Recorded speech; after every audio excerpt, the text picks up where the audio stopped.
하나님 말씀을 경청하도록 하겠습니다. 고린도전서 10장 31절입니다. 제가 받들어 읽어드리겠습니다. 그런즉 너희가 먹든지 마시든지 무엇을 하든지 다 하나님의 영광을 위하여 하라. 아멘. 오늘 말씀의 제목은 내 삶의 목적입니다. 세상 모든 일에는 모두가 다 그 일의 우선순위가 있습니다. 먼저 해야 할 일이 있고 나중에 해야 할 일이 있기 마련입니다. 그래서 범사에 일의 순서가 있다라고 말합니다. 무슨 일이든지 일의 순서가 잘 지켜지고 진행이 되면 좋은 결과를 가져다 줍니다. 반면에 일이 뒤집박히되고 엉켜지고 순서가 없고 두서없이 진행이 되면 그 일은 망쳐지게 됩니다. 지혜로운 사람은 삶과 일의 우선순위를 잘 세우고 지켜 행합니다. 하는 일마다 형통하고 풍성한 그러한 삶을 누리게 됩니다.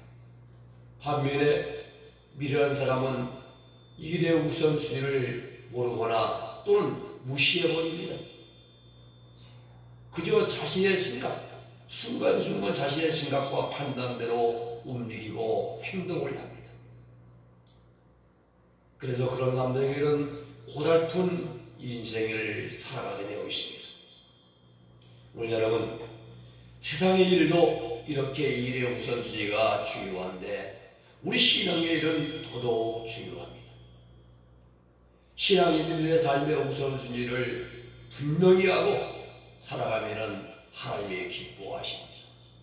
성인들은 자신들의 그 성물과표를 딱 작성해놓고 지금 시간표대로 몇 시부터 몇 시까지 기도, 몇 시부터 몇 취침, 몇 시부터 몇 봉사, 정확하게 그 시간표대로 일생을 살아갔습니다.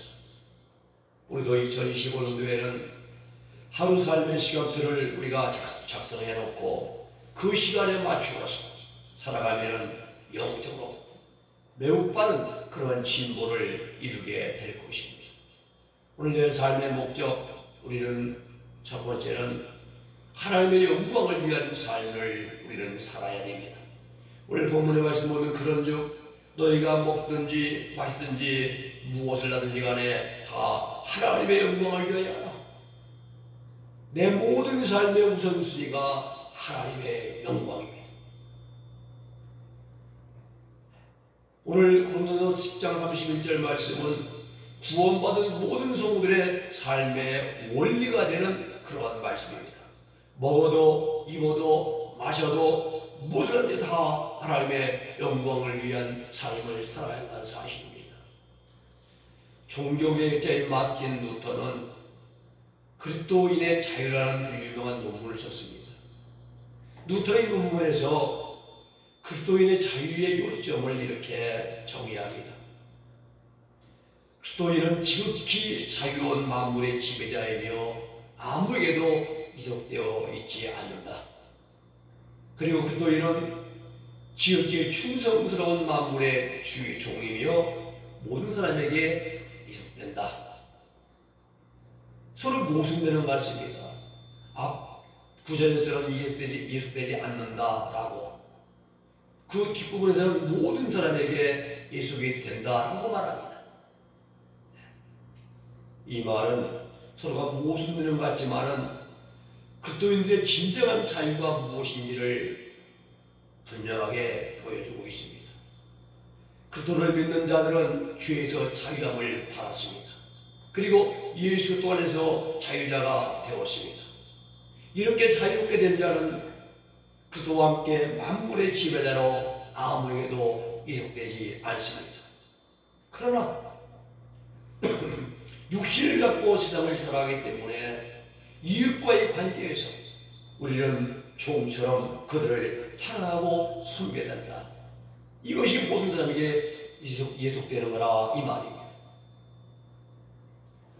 그리스도인의 자유는 이러한 이중성을 가지고 있습니다. 이것은 사도 바울이 그리스도의 자유에 대한 교훈과 일치합니다. 바울은 모든 성도는 자기의 신의 양심에 따라 판단하고 행동할 자유가 있다라고 말했습니다. 하나님께서 우리에게 선택의 자유를 주셨습니다.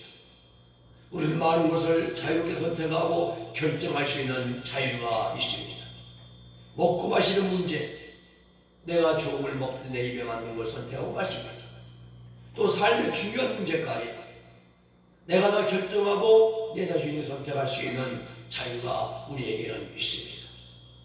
그런데 이 모든 일상의 문제들을 선택하고 결정할 때는 중요한 원리가 있습니다. 오늘 본문 31절 말씀이죠. 그런즉 너희가 먹든지 마시든지 무엇하든지 다 하나님의 영광을 위하여 하라. 이 말씀은 그리스도인의 자유 문제에 대한 사도 바울의 최종적인 결론 부분입니다. 사도 바울이 성도들에게 그리스도인의 삶의 참된 삶의 목적에 대해서 가르쳐 주신 것이죠. 먹든지 마시든지 무엇을든지 간에 다 하나님의 영광을 위하여 하라. 이 말씀은 참된 성도의 신앙과 생활을 정확하게 요약한 핵심입니다. 사람의 모든 행위와 기준, 전 인생의 진재 기반, 오직 하나님께만 있음을 알려줍니다. 하나님의 영광은 우리 그리스도인들의 모든 삶을 지배하는 가장 기초적인 기본적인 원리입니다. 우리 삶의 모든 삶의 원리가 모든 영광 하나님께 우리가 먹는 것이든지 마시는 것이든지 생활의 일이든지 아니면 봉사이든지 무슨 일이든지 모두가 다 우리 주 예수 그리스도를 통해서 하나님의 영광을 받으시게 한다는 거죠. 이거 말은 무슨 말이냐? 우리가 어떤 큰 일을 했습니다. 참 칭찬합니다. 훌륭하다고 치게 세웁니다. 그런데 우리는 이 일은 제가 한 것이 아닙니다. 마른 막대기 같은 저를 손에 붙들고 주님께서 일하신 것입니다. 주님께 이 못난 저를 통하여 직접 일하신 것입니다. 제게 있는 재물도 주님이 사용하셔서 주시고 사용해서 이 일을 하게 하신 것입니다. 그래서 모든 것이 예수님을 드러내야 돼요. 그런 말미암아 하나님께 영광을 돌려야 되는 거라 이 말입니다. 그런데 사람들은 안 그러죠. 내가 이 말하면 내가 뭘 했고 자기를 자랑하죠. 대단히 어리석은 일인 것입니다. 우리 그리스도인들에게는 하나님의 영광에 대한 갈급함과 목마름이 있어야 돼요. 말 한마디 하더라도 우리 하나님의 행동도 모든 것이 우리 일거수일투족에 하나님께 영광이 되어야 됩니다. 2025년도에는 우리가 무슨 일을 하든지 하나님께 영광이 되는 삶을 살아가는 그런 우리 모두가 되기를 예수님의 이름으로 축복합니다. 여기 중요한 것은 하나님의 영광을 위하여 산다는 것이 무엇인가? 알아야 우리가 하나님의 영광을 위한 삶을 살아가죠. 하나님의 영광을 위한 삶은 나 자신의 존재의 목적과 내 삶의 목적을 바로 인식하는 것부터 시작되는 것입니다. 세상 모든 인간은 존재하는 목적이 있습니다. 하나님께서 우리 인간을 만드실 때 분명한 목적을 가지고 만드셨습니다. 그 목적을 바르게 알아야 우리가 분명한 삶을 살아가고 의미 있는 인생을 살 수가 있습니다. 반대로 하나님께서 나를 왜 창조하셨는가? 어떤 목적으로 나를 지으셨는가를 모르면 나는 존재할 가치가 없습니다. 존재의 가치를 잃어버리게 되는 것입니다. 두 번째 내 삶의 목적은 예수님의 이름을 존귀하게 드리는 것, 이것이 내 삶의 목적이 되어야 됩니다. 이 땅에서 살아있는 모든 것들은 목적을 이루기 위한 그러한 가치 창조의 수단인 것입니다. 그러므로 목적을 상실하면 자연히 존재의 가치를 잃어버리게 되는 것입니다. 무화과가 열매를 맺는 것이 그 나무의 목적이고 존재의 가치입니다. 예수님이 배단에 나오실 때에 시장에서 그 무화과를 보실 때에 열매가 있는 것처럼 보였지만은 없었습니다. 예수님이 저주를 했고 나무는 뿌리채 말랐습니다. 존재의 가치, 목적을 잃어버린 나무였습니다. 모든 과일나무뿐만이 아니라 사람도 식물도 동물도 다 존재의 삶의 목적이 있다는 사실입니다. 하나님이 창조하신 모든 피조물들은 모두가 다 고유한 목적이 있습니다. 사람도 마찬가지입니다. 일본의 유명한 신학자인 네촌 감삼 우찌무라 간조는 말하기를 실패하는 것이 죄가 아니라 목적이 잘못된 것이 죄다라고 말했습니다. 저는 이 말씀을, 이번의 말씀을 보면서 윤석열 대통령이 생각났어요. 계엄령을 실패한 게 죄가 아니라 목적이 잘못된 게 죄다 이 말입니다. 그래서 시민들이 막아섰잖아요. 목적이 더 잘못됐기 때문에. 또 군들이 말을 안 듣는 거 아닙니까? 그럼 우리는 실패하면 죄가 아니에요. 그 목적이 잘못된 죄라. 내충감상 묻지마라 일본의 성인입니다. 지금 이렇게 말씀했습니다. 삶의 의미와 목적을 가장 잘 인식한 사도 바울은 빌립보 1장 10절 21절에 말씀합니다. 나의 간절한 기대와 소망을 따라 아무 일에든지 부끄러워하지 아니하고 지금도 전과 지금까지 담대하여 살든지 죽든지 내 몸에서 그리스도가 존귀하게 되게 하나니. 사도 바울의 삶의 목적은 바로 이것입니다. 자신의 몸에서 예수의 이름을 존귀하게 드리는 것, 이것이 사도 바울이 오늘 살아가는 삶의 목적이었습니다.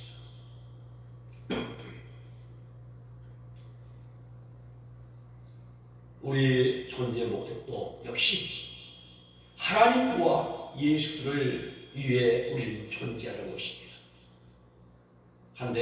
우리 한국교회는 90년대 중반이죠. 목적이 이끄는 삶이 열풍이었습니다. 교회마다 세들백에 니교는 목사가 쓴 책, 이제 목적 있는 사람 다 샀어요. 저도 2권 사고. 우리 한국교회가 하나님 말씀에 입각하여 목적이 이끄는 교회가 되었다면 지금 한국교회는 많은 사람들에게 칭찬받고 인정을 받고 부흥하고 성장하는 교회가 되었을 것입니다. 그러나 우리 현실은 그렇지 않습니다. 우리 한국교회는 맛을 잃은 소금같이 세상 사람들의 발에 밟히고 있습니다. 무엇이 무엇입니까? 목표가 잘못 설정되기 때문입니다. 교회의 바른 목표는 예수의 빛된 삶을 본받고 닮아가는 분명한 목표가 바르게 설정되어야 되는데, 교회들마다 인위적으로 외형적인 숫자에만 관심을 두고 전도 많이 하면 아파트 한 대 주고 주일학 교수 되고 시장 100만째 주고 오면 이런 식으로 숫자에만 관심 받다 보니까 교회가 지금 땅에 떨어지게 만든 거지. 원래 우리 한국교회가 세상 사람들이 인정을 받지 못하고 손가락당하는 가장 큰 이유는 교회의 존재 목적을 상실하기 때문입니다. 교회의 존재 목적은 내가 저치가 아닙니다. 또 출석교회 숫자가 아니라 세상을 위해서 교회는 존재하는 것입니다. 이 땅에서 하나님 나라가 이루어지기 위해서 교회는 이 땅에 존재하는 것입니다. 주님이 말씀하십니다. 마태복음 6장 33절에 너희는 먼저 하나님의 나라와 하나님의 의를 구하라 말씀하십니다. 교회의 존재 목적은 세상을 하나님 나라로 만드는 것입니다. 내가 먼저 하나님 나라 들어가는 사람처럼 하나님 나라 의와 하나님 나라를 구하는 삶을 살아가야만 되는 것입니다. 거기에서 예수님의 향기가 나오고 덕의 향기가 풍겨지고 많은 자들이 그 향기를 맡고 교회에 돌아옵니다. 세상 모든 사람들이 예수를 믿음으로 죄 문제 해결받고 심령천국을 이루어서 이 땅에 하나님 나라가 이루어지도록 하는 것이 교회의 소명이며 사명이며 교회의 존재 목적인 것입니다. 그런데 오늘 우리 한국교회가 교회의 고유한 목적을 잃어버렸습니다. 세상을 등지고 하나님 나라를 잃어버리고 교회의 외적인 성장이 교회의 목적이 되고 말았습니다. 건물은 크고 화려한데 교회는 점점 생명력을 잃어가기 시작했습니다. 교회는 점점 아름다움을 잃어가기를 시작했습니다. 세상의 존경을 받고 인정받던 교회가 점점 세상의 지탄을 받고 세상에 손가락질 받는 교회로 추락하게 되었습니다. 더 큰 문제는 교회가 존재 목적을 잃으면서 동시에 교인들도 내가 왜 예수 믿는가? 내가 왜 신앙생활을 하는가? 이 자신의 존재 목적을 잃어버렸다는 사실입니다. 그 의미 없어요. 시간도 많아서 다시 갔다 오고 아무런 기쁨도 소명도 즐거움도 말씀드리는 세상에서 성공하고 명예를 얻고 출세하는 것이 목적이 되고 말았습니다. 교회가 세상 사람들과 똑같은 목적을 갖게 되었습니다. 세상 사람과 다른 것이 있다면 그것은 기도한다는 거예요. 기도한다는 거. 그런데 문제는 그 기도도 하나님의 영광이 아니라 자신의 육신의 애정과 욕망의 성취를 위해서 기도한다는데 문제가 있습니다. 우리 기도가 내 뜻을 하나님께 맞춰서 하나님의 영광에 기도해야 하는데 내 육신의 정욕을 위해서 기도한다는 사실이에요. 우리는 달라야 됩니다. 기도를 하든지 삶을 살아가든지 또 무슨 어떤 일을 하든지 간에 목적은 단 한 가지, 하나님께 영광, 예수님의 이름을 존귀하게 되는 그것이 우리의 신앙이요 삶이 될 수 있기를 주님의 이름으로 부탁을 드립니다. 세 번째는 내 삶의 분명한 목적이 우리는 다 있어야 됩니다.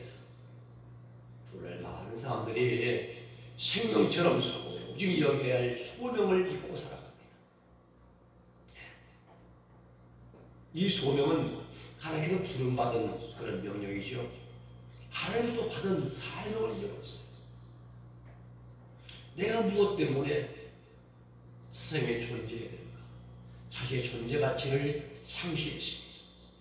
그러면서 하나님 나라의 능력을 상실하기 시작했습니다.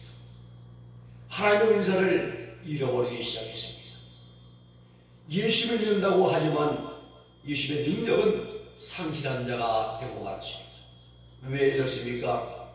우리 그리스도인들의 사명은 예수를 본받아 빛되게 의롭게 정결하게 선하게 그리고 착하게 살아감으로 세상의 본이 되고 빛이 되는 삶을 살아감에도 불구하고 그렇게 살아가지 않았다는 사실입니다.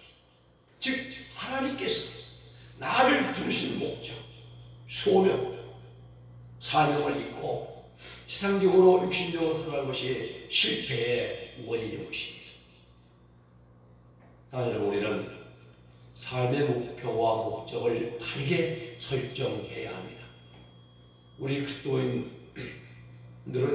모든 삶의 목적을 하나님의 나라와 하나님의 의를 구하는 데 두어야 됩니다. 내 삶의 모든 목표가 하나님의 영광이 되도록 해야 합니다. 사도 바울은 하나님의 영광을 위해서 일생을 살아간 사람입니다.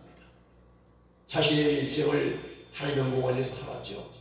로마서 14장 8절에 보면은 우리가 살아도 주를 위해 살고 죽어도 주를 위해 죽다니 그러므로 살아 죽으나 우리가 주의 것이다. 내가 이제 살아도 주의 살고 주의 죽고 그러므로 내가 사는 것도 죽는 것도 우리는 다 주의 것이다 했습니다. 주의 영광을 위해서 살아간 분이 바로 바울 사도입니다.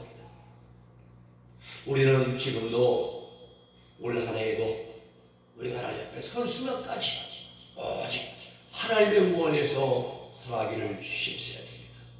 하나님께서 사람을 지으신 제일 목적도 바로 인간을 통하여 영광을 받으시기 위함입니다. 그러므로 우리 삶의 목표를 하나님의 영광을 위한 일에 두어야 됩니다. 하나님 말씀하십니다. 이사야 43장 7절에 말씀하시기를 내 이름으로 불려지는 모든 자 곧 내가 내 영광을 위해 창조한 자를 오게 하라. 그를 내가 지었고 그를 내가 만들었느니라 말씀하십니다. 이사야 43장 21절에 말씀하시기를 이 백성은 나를 위하여 지었나니 내가 나를 위하여 지었나니 나의 찬송을 부르게 하려 함이니라 말씀하십니다. 이 말씀은 바로 하나님께서 나를 지으신 목적입니다. 이 하나님의 창조 목적이 오늘 우리 그리스도인들의 삶의 목표가 되어야 되는 것입니다. 그 이후부터 내 삶의 모든 면에서 하나님께 영광을 돌리는 삶을 살았다고 굳게 다짐할 수 있는 우리 모두가 되기를 주님의 이름으로 부탁을 드립니다. 말씀을 정리합니다. 오늘 사랑 여러분, 우리는 내가 세상을 살아감에 있어서 내가 왜 삶을 살아가는가? 또 무엇을 위해 살아가야 되는가? 내 삶의 목표와 목적을 어디에 두어야 하는가? 여기에 대한 바른 정립이 필요합니다. 우리 구원받은 성도들은 내 삶의 목적을 하나님의 영광에 두어야 됩니다. 예수님의 이름을 존귀하게 해드리는 것, 이것이 우리 삶의 신앙의 목표가 되어야 되는 것입니다. 우리는 분명한 내 신앙의, 내 삶의 인생의 목적을 가지고 오직 살아도 죽어도 주를 위해 살아가겠다고 고백하는 사도 바울처럼 우리가 믿음과 신앙으로 승리해 나갈 수 있는 우리 모두가 되기를 주님의 이름으로 축복해 드립니다. 기도하겠습니다. 거룩하신 아버지 하나님 감사합니다. 오늘 또 저희를 사랑하셔서 불러주신 하나님, 우리 하나님의 삶의 목적을 어디에 두어야 되는가? 생명이나 부귀나 권세나 재물 보는 것이 아니라 하나님의 영광을 돌려드리는데 예수님의 이름을 존귀하게 드리는데 우리의 신앙의 목표와 목적을 두어야 함을 알게 하심을 감사를 드립니다. 이제 우리가 살아도 주를 위해서, 죽어도 주를 위해서, 먹어도 입어도 굶어도 다 하나님의 영광 안에서 살아가는 우리들에게 모든 성도들의 신앙이요 삶이요 인생의 목표가 되게 하여 주시옵소서. 예수님의 이름으로 기도 올리옵나이다. 아멘.